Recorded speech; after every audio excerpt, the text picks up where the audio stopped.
Stéphane Blakowski. Je ne sais pas exactement qui chante, mais c'est la chanson de Blanche-Neige, ça oui. En Chine, une jeune fille de 19 ans est devenue la vedette d'un jour après avoir sauvé un garçon de la mort en l'embrassant sur la bouche. C'est un conte de fées, cette histoire. C'est vrai que ça y ressemble, Guillaume. C'est un peu comme Blanche-Neige quand elle a croqué sa pomme à l'Esquiria Colli. Elle a été à l'hosto, mais il a suffi d'un baiser du prince charmant pour la sauver. Pas besoin de médecin, la Belle au bois dormant, pareil. Un baiser, la voilà ressuscitée. Alors on se dit que ça n'existe pas ces histoires parce que c'est celles qu'on raconte aux enfants et souvent les histoires des enfants sont loin de la réalité. Pourtant, il suffit parfois d'un simple baiser pour sauver une vie. Ça s'est passé le 11 juin dernier. C'était à Shenzhen, dans le sud de la Chine. Il y a une jeune fille de 19 ans qui se promenait au centre commercial. Le 11 juin, c'était un samedi. Qu'est-ce qu'on fait le samedi ? On va au centre commercial. Et donc, elle a vu un attroupement. Alors, qu'est-ce que c'était ? Je sais pas, une distribution, une promo. Elle s'est approchée.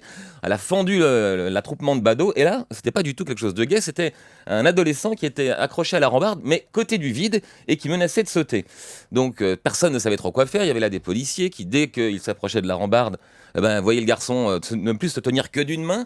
Donc Liu, elle s'est dit qu'elle pouvait faire quelque chose. Elle a été voir les policiers. Elle leur a dit qu'elle était la fiancée de ce jeune inconnu qu'elle n'avait jamais vu auparavant et que c'était à cause d'elle qu'il menaçait de sauter. Les policiers qui n'avaient aucune idée pour s'en sortir se sont dit voilà, c'est la dernière chance, et ils l'ont laissée approcher.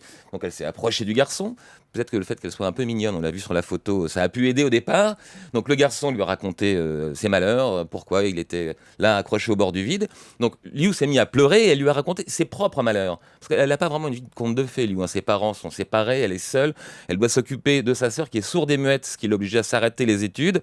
Alors là, c'est le propre garçon qui était de l'autre côté, qui lui aussi, qui devait être un peu nerveux en ce moment-là, s'est mis à pleurer. Donc ils étaient là, chacun de leur côté de la rambarde, tous les deux en larmes. Et Liu a profité de ce moment pour s'approcher de lui. Il a fait ça sans trop réfléchir, pour l'enlacer. Et au moment où elle l'avait pris dans ses bras, elle lui a roulé une grosse galoche. Et c'est ce baiser qui l'a sauvé, puisque pendant qu'il fermait les yeux pour embrasser Liu, qu'ont fait les policiers ? Ils se sont jetés sur lui, ils l'ont chopé par les épaules et ils l'ont ramené du bon côté, du côté de la vie. Comme quoi, c'est possible parfois. Un baiser peut sauver une vie. Et quand on vous dit que l'amour est plus fort que la mort, non, c'est pas juste des histoires de contes de fées, c'est un fait. Ça s'est passé le 11 juin dernier à Shenzhen, au sud de la Chine. C'est une information, mais bon, les bonnes nouvelles font rarement la une, alors bon. Je vous laisse parler des choses graves. Et on peut les voir sur YouTube, j'ai fait la recherche. Shenzhen et Kiss, ça marche très bien. Merci Stéphane.